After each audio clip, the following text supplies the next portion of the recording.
what is a directionality? It's a directionality towards what is called fitness.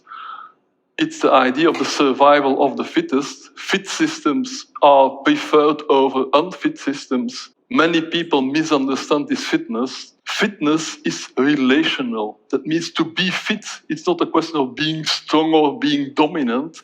It's a question of fitting in with your environment.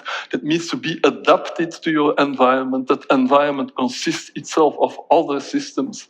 And what fitting in means is developing fit relationships, minimizing conflict or friction, maximizing synergy. You have two things that are randomly moving at a certain moment, they fit together, and once they fit together, they stay together. It's like two atoms bumping into each other, and at a certain moment, they form a chemical bond and they form a molecule. So the concept that I think is best to explain it is the concept of synergy. Synergy means that together you can do more than alone. It is what has been called a positive sum or a win-win situation. Two or more components interact in such a way that all of them are doing better together than they would have been doing alone. And what does it mean?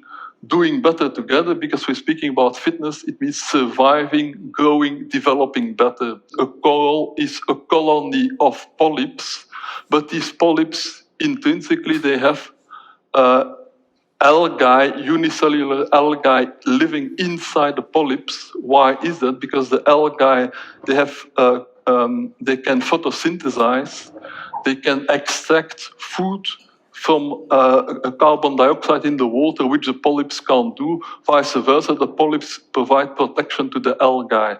Finding synergy then is the main dynamic of evolution, but it's easier said than done.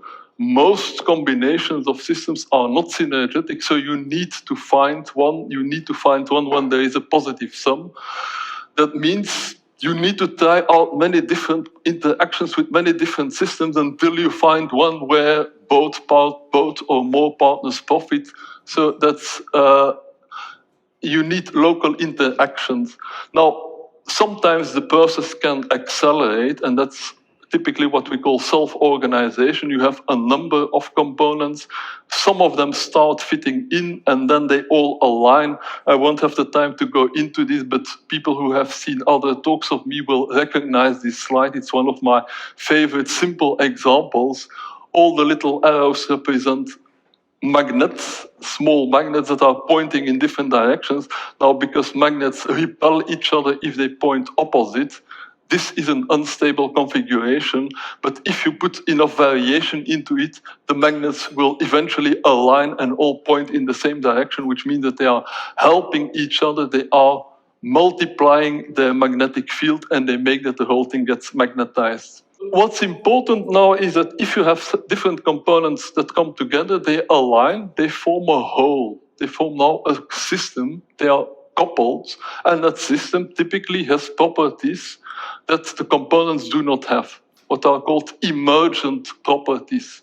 So an example I often give is, what's a car? A car is an arrangement of lots of different material elements, motors, wheels, steering wheels, etc.